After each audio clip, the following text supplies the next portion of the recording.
the conclusion that we'll all know what to do, even if we agree to the declaration of, and we've agreed to many declarations, it doesn't lead necessarily. So the issue is not to disagree with the point about the importance of language and shared understandings, but to say today what we're trying to do requires us to go beyond that. That we really are in a position where we don't have the tools, we don't have the institutions, we haven't learned sufficiently from the experimentation in the world around us today to be able to go beyond that. And I think that's again where this exercise is very important, and where the tensions that we identify, such as, you know, is our primary goal, for instance, to develop a lexicon for futurists so that all futurists would have the shared glossary. Kais and I have already worked on a project like that. Sandra is just out of the room, is helping us do another version. It's great, it's terrific. But frankly, it's only a very small part of what we're talking about here. So I think that we need to be able to find ways of creating the change in the conditions of change that might create the possibility for more shared sense-making, of which language is one part, but there are quite a few other parts that we haven't paid a lot of attention to. And today I think we might allocate somewhat differently. Maybe a point of interest in the presentation. Thank you for the presentation, actually. That we don't have control on the output. As far as it is complex, it is iterative, and it is likely to change and to continue to change. How do we get there? What we need is a kind of multi-skilled, flexible people that can absorb and integrate and benefit from the change and create the condition for change they want. The way our education systems are preparing people are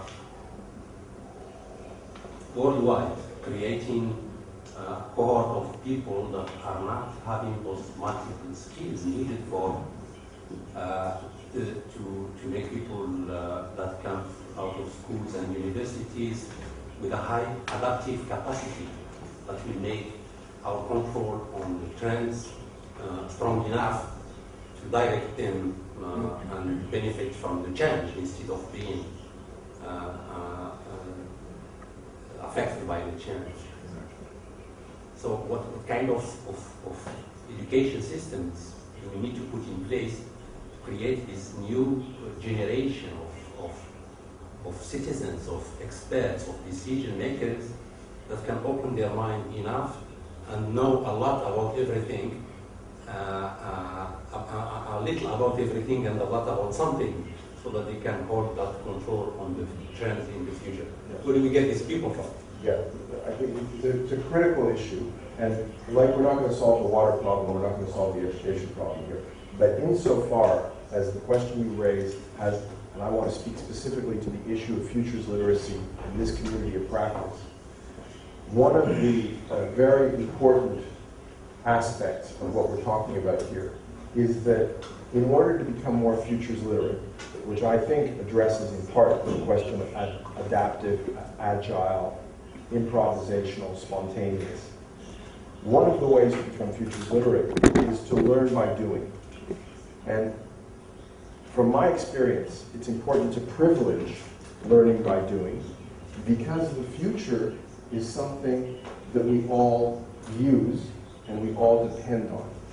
So and I've written a little article about this, but imagine as an exercise that, and it's very hard for us to do, but everybody in this room was illiterate. We couldn't read and write, okay? And in fact, most people can't read and write.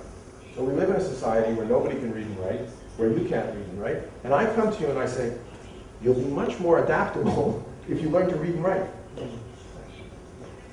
Why should I? What does it mean? In other words, we're in a situation where the question of the conditions changing is primordial, and where people's resistance to the change is very negative. Because if you say to them, I know how to read, I'm better than you, they're going to say, go to hell. And so if we say to people, your future's illiterate, your future's illiterate, how terrible, well, then they're going to be against it. So one of the things about building futures literacy is to create an empowering process, to do it in a way which doesn't just critique people's lack of awareness, but builds their awareness in ways that are meaningful to them.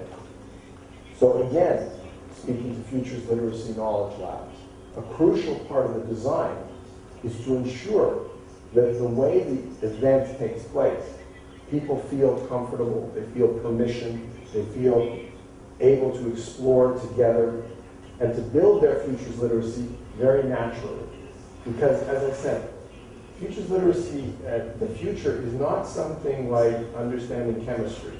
Oh, if I understand chemistry, maybe good, maybe bad. If I tell you the future is something you don't understand, ooh, wow, because the future is important. And so we have to be very conscious and careful in the way we construct that process. So when it comes to the issue of diffusing future literacy, I think we need to take that into account. So it's an important issue. 1, 2, 3. So obviously what we have learned from you that is actually, the main purpose is actually for future usage, that we use the future for our advantage. And I'm just trying to think, anybody else using the money? The future, I just turned mine on. Yeah. The usage that comes to my mind is to act more in, is to act more informed in the present about the future. Și portav. Mobile.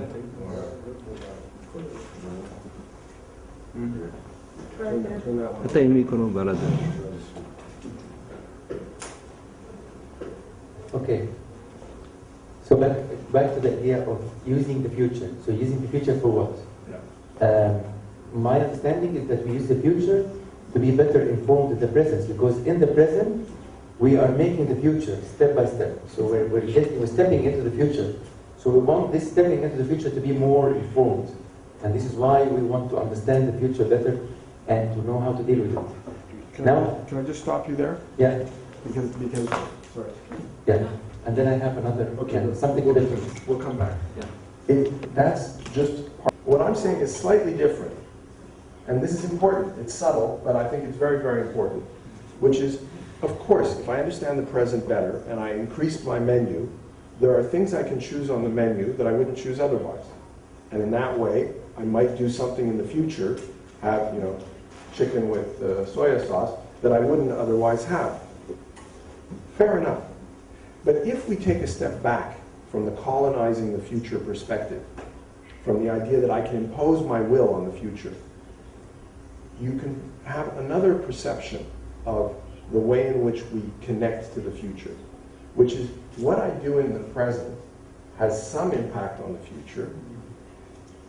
The way I act in the present leaves a legacy for the future, and how the future actually turns out is not something I'm trying to determine.